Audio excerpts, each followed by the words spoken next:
now turn up. What up, is Marcus with Dynasty Football Dads. We are talking quarterbacks here today. Top 5 quarterbacks in Dynasty Football. 1 QB, super flex. It's more important where we put them in 1 QB leagues, because super flex is fairly easy. I think it's pretty easy. And the top 5 quarterbacks are pretty well known, and they're pretty concrete, you could say. Maybe you argue slightly on 1 or 2 of them, but I mean, honestly, the top 3 is the easiest it's been in fantasy football probably in a while here. But number 1 is Pat Mahomes. It's easy. He's going to be the next, I guess, dominating quarterback for the next 10 years. You could see him being a top 2, 3, 4 fantasy quarterback. You could see him in the Aaron Rodgers stone. If he's healthy, he's going to be a top 2, 3 quarterback. If he's unhealthy, maybe he slips down a little bit. And that's what you've seen in Aaron Rodgers' career, and it's what you're seeing in Pat Mahomes' career so far as well. I mean, you guys, he has tons of weapons. I mean, Kelsey is still going to be there for a little bit. I mean, you're going to have Tyreek Hill, and they're just going to find different replacements to go through there. I wouldn't be surprised if they end up drafting a wide receiver here in 2-3 years that ends up being the next big, huge thing. I mean, it just when you have Pat Mahomes and how incredible he is as a quarterback, I mean, they do need an offensive line there. The biggest question is not, is he 1 or not? It is, where do you put him in 1 QB leagues? And I have like 30-some players ahead of him. And the reason for it is called value-based replacement, VBR. If you draft Pat Mahomes in Dynasty, or if you have him in Dynasty and you pay up for him, the replacement value of somebody like a David Carr or Matthew Stafford, that difference in points is not going to be as significant as if you drafted a running back early in Dynasty or wide receiver in Dynasty, and then you take that value-based replacement. And that's the reason why, like, even Trevor Lawrence, who is the next generational talent, he is sitting at 7, 8, 9, 10, 11 for 1 QB leagues.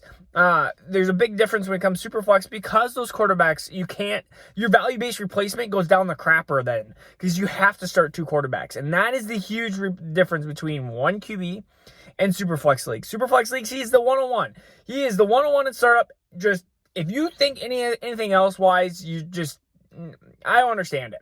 I've seen Christian McCaffrey go 1. I've seen him go 2. I've seen Christian McCaffrey go 2. But honestly, these top 3 quarterbacks are 1, 2, and 3. 101, 102, 103 in Superflex leagues. That's how it should be. It's how Trevor Lawrence is the concrete 101 in his rookie draft. That is the reason why quarterbacks are so important in Superflex. So Superflex league, I'm just going to summarize it for you guys so then you don't have to worry about it. If you're a Superflex league, these top 5 quarterbacks are probably going to be the top 7, 8 picks. That's just the way it's going to be. The biggest argument is probably going to be QB 4 and 5 versus Christian McCaffrey, or QB 4 and 5 versus like a Jonathan Taylor, Dalvin Cook. If you have a question about that, comment and we'll answer it for you here, because it depends. If it's in a startup, it depends on what kind of route you want to go, but that will determine what kind of pick you want to make. So, okay, 1 QB league. What players are we having ahead of him? Well, I have a good chunk of probably a good 15 running backs ahead of him. And the reason for that is because a lot of these running backs in 1 QB leagues, they are going to be is the value-based replacement difference of being in the championship game versus not being in the championship game. I can live in a 1 QB league filtering through the Matthew Staffords, the Baker Mayfields, the trying to get even like a Tua or something. Like, I'll try to get 2 quarterbacks that are maybe not as good, and I'll try to I'll try to, what am I trying to think of a word? Trying to play matchups, week-to-week matchups, versus having a Pat Mahomes, which I know is going to cost an arm and a leg. Or I will just try to take one of these mobile quarterbacks like a Trey Lance or a Justin Fields in a second round of a rookie draft, which is a lot cheaper. And next year, there'll be Spencer Rattler. The year after that, there'll be another running quarterback that I'll just go after. Even Jalen Hurts for a short temporary period of time. These are quarterbacks that are not super valuable. Maybe they're shorter term assets. They're shorter term. They may not produce long term, but that is my strategy in 1 QB. I am not going after these top 3, 4, 5 guys because they cost way too much. And I would rather have the running backs, wide receivers, and tight end.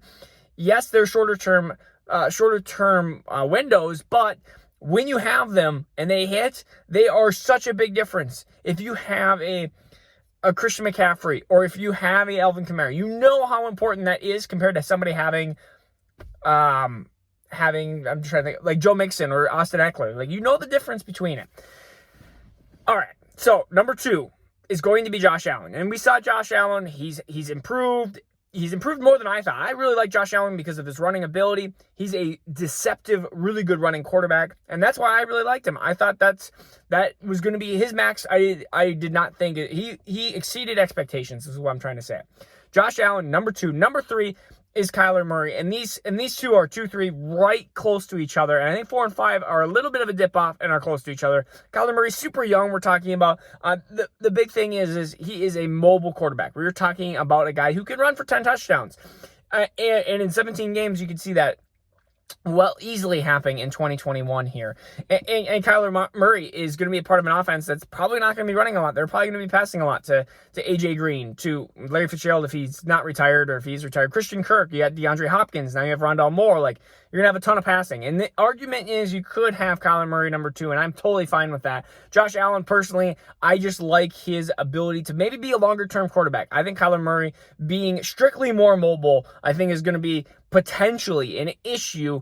And I honestly think Buffalo's team is more stable when it comes to just like coaches and everything, versus who knows if Cliff Kingsbury's going to be there for long. They were a really good team for the first part of the year, and then Kyler Murray really dropped off, and the Arizona Cardinals really dropped off the second half of the year. And so that could be an issue on the forefront that we have to keep thinking about, is if they change the head coach, maybe they go in and say, you know what, we need a running style offense. We need a Pete Carroll style offense, because we need to compete with the San Franciscos, the San Francisco, Seattle's, and any other. I'm trying to think what Seattle, San Francisco. Who's the other team? Oh, Rams. Yeah, the Rams. And then the Rams, and then they're a good running team as well. So you're talking about 3 running teams, and you got to compete and try to be that kind of pound your out kind of offense. 4 and 5. Number 4, Dak Prescott. RIP to his ankle, but he's back, and I believe that when you look at, he's 27, when you look at kind of ages of quarterbacks, I mean, yeah, he's going to be slightly older than some of these other quarterbacks, but you talk about an offense that, I mean, he was on ridiculous pace, and I didn't even look it up of what pace it was, but I remember having him in fantasy, and it was just an enjoyment, because it was like, hello, 30-plus points in fantasy, and then the ankle went out. But so even if his mobility, let's just say, is very little, let's say he gets 200-300 yards rushing, which is a lot less than he usually gets, and let's say he gets like 2-3 rushing touchdowns, not as normal, like 6-ish, he could still pass for 5,000 yards, and we wouldn't blink an eye and be like, yeah, of course, he's got CeeDee Lamb, he's got Amari Cooper, he's got Michael Gallup, he's got two tight ends. One of them will probably do something, either Schultz or Jarwin. So when we talk about how he's got Zeke and Pollard that can still pass catch out of the backfield, you're talking about weapons galore. And now there's rumors that you might go with, they want Julio. It's like, I don't think they'll get Julio. But that is just saying that Jerry Jones loves that low-hanging fruit and he wants an high-powered offense, and they need it because their defense, they drafted a bunch of it, but it's still young. It's still going to be a team that's going to be struggling, I think, on the defense front for the next couple of years. Number 5, and this is where I get a lot of flack because I have Lamar below Dak Prescott. But Lamar, I have a hard time. I have a hard time with somebody that passes so little. I understand he's got a bunch of weapons, but 180 yards is what 180 to 200 yards passing is what you're going to get. I understand. He can rush for 1,200, 1,300 yards. He can do that, and that is a huge game changer. But I also don't think that he can do that for his entire career. So he's going to have to change. You watch RG3. Now, RG3 is a different quarterback, I understand, than Lamar, but RG3 got hit with a ton of injuries. Michael Vick was amazing, and he was also bad, but Michael Vick was a lot better thrower, let's put it that way. But Michael Vick had great seasons, and he had seasons that were less than great. I think you're going to see not QB1, but you're going to see more of this kind of middle QB. You're going to see boom weeks, and you're going to see bust weeks. And that's going to be really frustrating as a Lamar owner. I think you're going to see weeks that he's going to have 30 points, and you're going to have weeks that they're going to try to stifle his rushing, and he's going to get 40 yards rushing, which is still like not a bad amount. You're going to get 4 points, but then you're going to have almost no passing, and you're maybe going to have picks, fumbles. Like, you're going to have these things. You're going to have these games where he's going to have 10 points. So, yeah. Will he have the same amount of points as Dak? Yes, he could. And it could totally happen where they, at the end of the year, they're right neck and neck. And I could see that happening. But the way to get there is going to be, I think, a much different path. You might have Dak with his bunch of different yards. Like, he's going to have a ton of yards. I think he's going to be behind in a lot of games. I think you're going to see a lot of safety nets for Dak. But you might not see these you might not get the Lamar's 140 yards rushing and 2 rushing touchdowns where he's QB1 by a quite wide margin. What QB do you rather have? Personally, I'd rather like the safety, and I'd work on the other positions, boom or bust. If you want the boom or bust guy, go for Lamar. That's fine. He's number 5. He's not like he's number 7 or anything like that. He's number 5. And there's still other quarterbacks that are really, really close to that. We're talking about Justin Herbert, the Trevor Lawrences, the Aaron Rodgers, all of these close quarterbacks. But where do we put these quarterbacks in the 1 QB league? I'm putting a lot of these quarterbacks, like the 4 and 5, below the top 40, 50 people. Right into that range, like 45, 50. And I have my whole rankings on the Patreon stuff if you want to look into that. I did that. I've done the top like 110 so far. I'm a dad. I'm trying to figure out how I got time. I'm trying to figure out how we can continue to do more and more rankings. It's like every time I complete more rankings, something changes. Like the draft happens or something happens where I have to mix them all up again. Because everything, it's like stock markets. Things are going up, things are going down. Some stuff is just riding straight. So, again, this is Marcus Dynasty Football Dads. I will see you tomorrow. Please subscribe if you haven't yet. 1,000 will be giving away that jersey. All right, see you tomorrow.